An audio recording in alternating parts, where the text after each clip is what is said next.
नमस्कार। प्रभा साक्षी news network पर आप सभी का स्वागत है। बांग्लादेश में हिंदुओं के साथ अत्याचार की खबरें सुनकर और बांग्लादेशी हिंदुओं पर हो रहे विभत्स हमलों के वीडियो देखकर हर हिंदू के मन में यह सवाल आना स्वाभाविक है कि जब 2024 में यह हाल है तो 2047 में क्या होगा। सवाल यह भी उठ रहा है कि आखिर बांग्लादेश का आम मुसलमान अपने पड़ोसी हिंदू, जैन, बौद्ध और सिख की मदद करने की बजाय जमातियों का मूक समर्थन क्यों कर रहा है। सवाल यह भी उठ रहा है कि हिंदुओं के साथ अमानवीय व्यवहार के वीडियो बनाकर सोशल मीडिया पर प्रसारित कर बाकी हिंदुओं को क्या संदेश देने की कोशिश की जा रही है। सवाल यह भी उठ रहा है कि शेख हसीना सरकार के खिलाफ प्रदर्शन कर रहे लोग सरकार के गिरते ही मौका मिलने पर हिंदुओं को ही मारने पर क्यों उतारू हो गए। सवाल यह भी उठता है कि कन्वर्टेड हिंदू आखिर हिंदू, जैन, बौद्ध और सिख से इतनी ज़्यादा नफरत क्यों करते हैं। सवाल यह भी उठ रहा है कि भारत में कांग्रेस के कुछ नेता यहाँ भी बांग्लादेश जैसा हाल होने की जो भविष्यवाणी कर रहे हैं उसका आधार क्या है।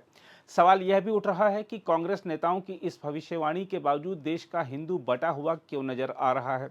सवाल उठता है कि आखिर ऐसा क्यों है कि एक हिंदू दूसरे हिंदू पर हो रहे अत्याचार को देखकर भी अनदेखा कर देता है।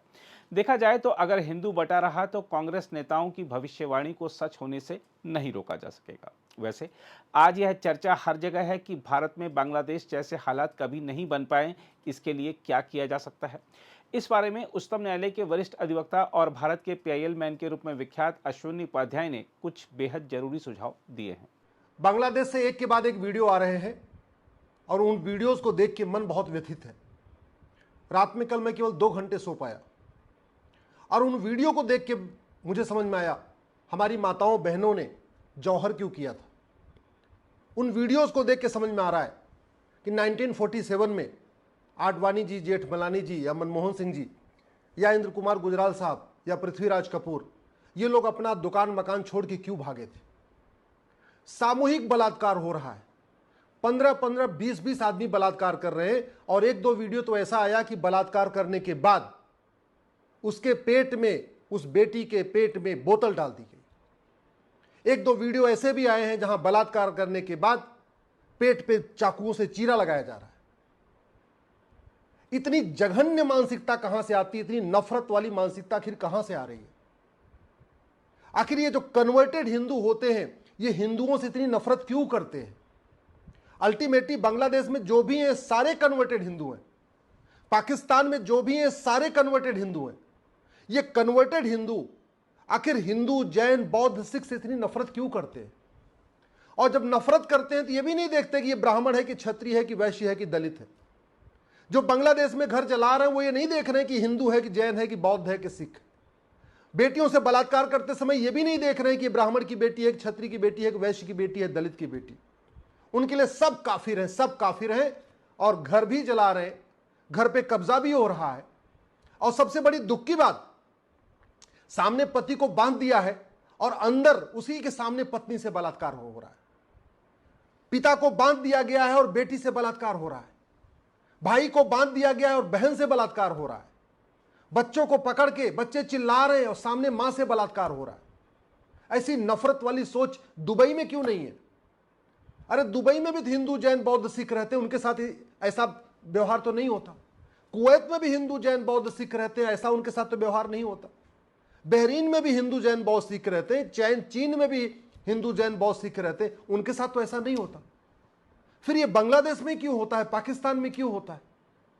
और अगर आप ये सोच रहे हैं कि जो आज बांग्लादेश में हो रहा है ये भारत में नहीं हो रहा है तो नहीं होगा, तो आपकी बहुत बड़ी गलतफहमी है। आप जो फार्म हाउस बना के बैठे हुए हैं ना, ये बड़ी बड़ी दुकान बना के बैठे हुए हैं, बड़े मकान बना के बैठे हुए हैं, 3 BHK का फ्लैट, 4 BHK का फ्लैट, ये 25 साल के बाद सब धरा का धरा रह जाएगा। आज बांग्लादेशी बेचारे जो करोड़पति हैं, अरबपति हैं, बॉर्डर पे खड़े हुए, हाथ जोड़ के खड़े हुए, हमको अंदर ले लो। अब उनको अपने दुकान की लालच नहीं है, मकान की लालच नहीं है, उनको बस इतना है कि उनकी बेटी के साथ बलात्कार ना हो, उनकी बेटी बच जाए, उनकी पत्नी बच जाए, उनके बच्चे बच जाए, और लेके बॉर्डर पे खड़े हुए। आपको क्या लग रहा है कि ये जो बाहर हो रहा है वो भारत में नहीं होगा क्या? होगा, 100% होगा। हमारा कानून ऐसा घटिया है कि जो कुछ पाकिस्तान में हुआ, जो कुछ बांग्लादेश में हुआ, वो सब कुछ भारत में होगा। हमारा कानून ऐसा नहीं कि खौफ पैदा कर सके। जो कुछ पाकिस्तान में हो रहा है, बांग्लादेश में हो रहा है, और भारत में भी कई बार होता है, वो चीन में नहीं होता। जो कुछ भारत पाकिस्तान बांग्लादेश में होता है और हो रहा है, वो दुबई में भी नहीं होता, अरब में भी नहीं होता, कुवैत में भी नहीं होता, अबू धाबी में नहीं होता, सिंगापुर में नहीं होता, जापान में नहीं होता। क्यों?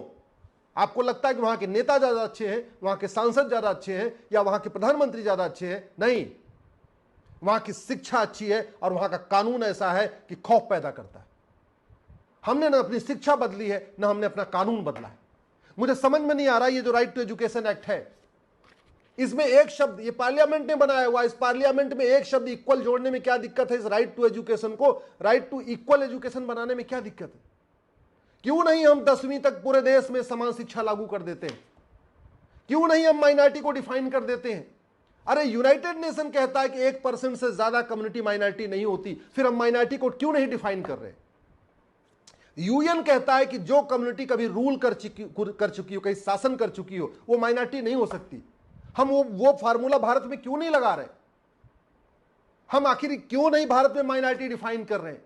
हम भारत में एससी एसटी क्यों नहीं डिफाइन कर रहे हैं? हम क्यों नहीं कह देते कि जो शेड्यूल कास्ट, शेड्यूल ट्राइब या ओबीसी जो कन्वर्ट हो जाएगा उसको कोई भी उसको कोई भी फायदा नहीं मिलेगा, ना रिजर्वेशन का फायदा मिलेगा, ना वजीफे का फायदा मिलेगा, कुछ नहीं मिलेगा। हम ये काम क्यों नहीं कर पा रहे?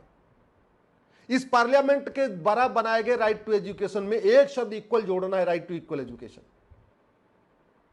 हम अपनी भारत की संस्कृति क्यों नहीं स्कूलों में पढ़ा रहे? हम अपने महापुरुषों को क्यों नहीं पढ़ा रहे? हम अपने ऋषियों महर्षियों के बारे में क्यों नहीं पढ़ा रहे?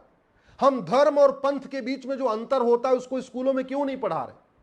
भारत का संविधान मजहबी शिक्षा का विरोध करता है, धार्मिक शिक्षा का नहीं। लेकिन हमें सबसे पहले धर्म क्या होता है, मजहब क्या होता है, धर्म क्या होता है, रिलीजन क्या होता है, इसको डिफाइन तो करना पड़ेगा ना। ये हम काम क्यों नहीं कर पा रहे?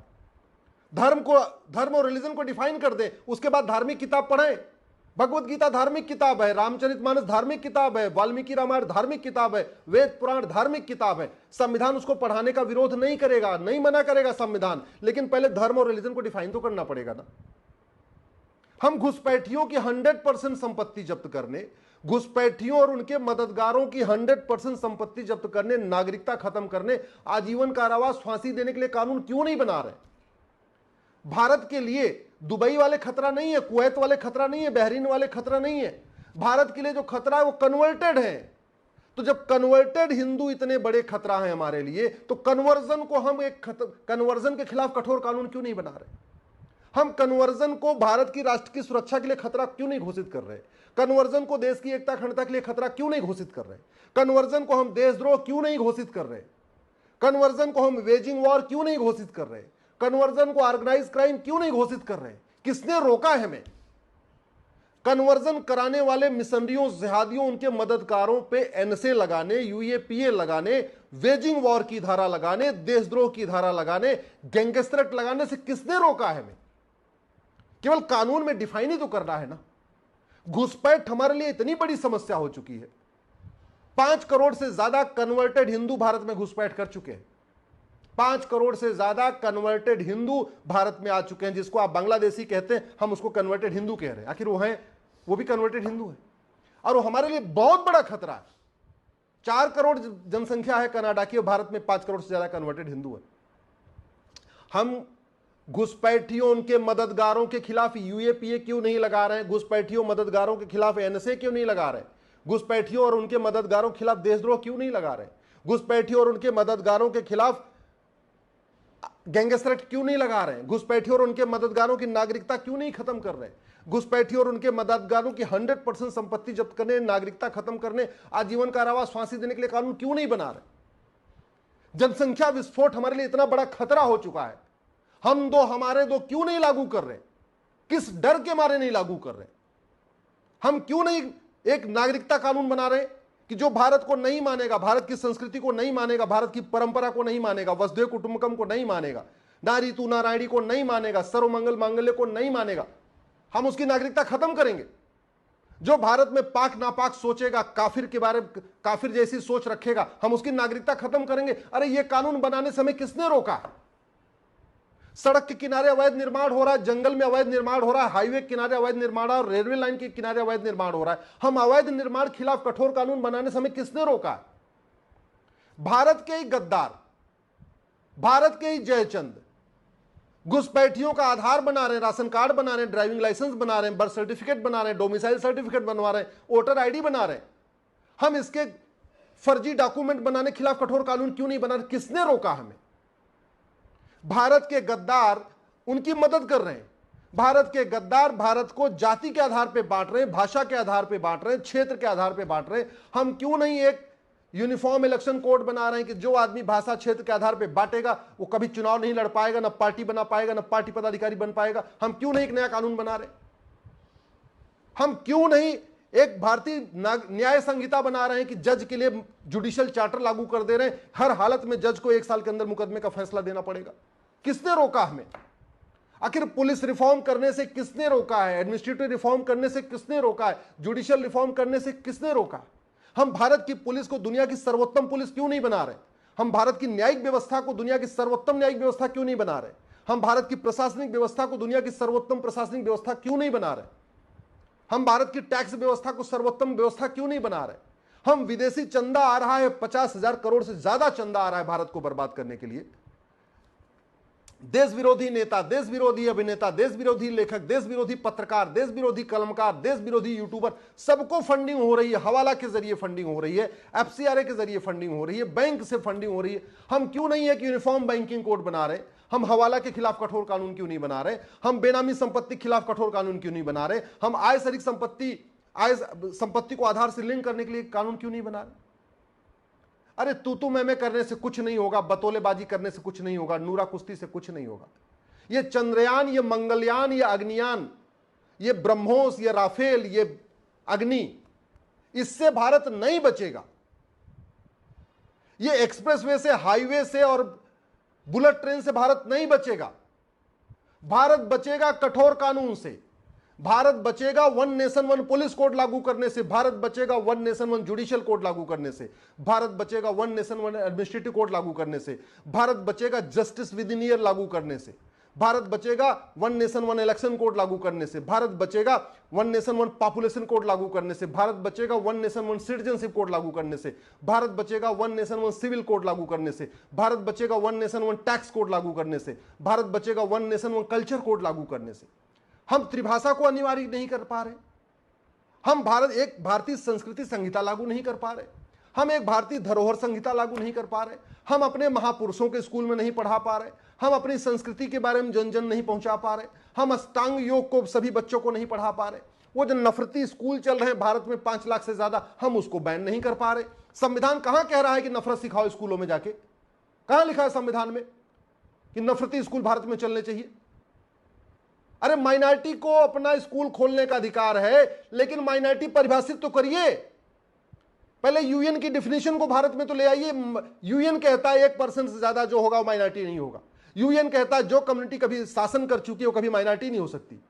तो जिस कम्युनिटी ने भारत पे 500 साल राज किया, या जो कम्युनिटी भारत में 200 साल राज कर चुकी है, उसको माइनॉरिटी का दर्जा क्यों मिला हुआ है? अगर आपको मेरी बात ठीक लग रही हो ना, इस वीडियो को अधिक से अधिक शेयर करिएगा। अपने इंस्टाग्राम पे, फेसबुक पे, ट्विटर पे, हर जगह शेयर करिएगा। एक बात याद रखिएगा, जो पहले पाकिस्तान में हुआ 1947 में, वही 2024 में बांग्लादेश में हो रहा है। और अगर अभी भी नहीं चेते, पार्टियों की गुलामी करते रहे, नेताओं के भरोसे बैठे रहे और कठोर कानून नहीं बनवाया, तो याद रखना 2047 में वही होगा जो बांग्लादेश में आज 2024 में हो रहा है। अगर आप भी लेना चाहते हैं देश दुनिया की तमाम जानकारी, तो आज ही सब्सक्राइब करें हमारे चैनल को।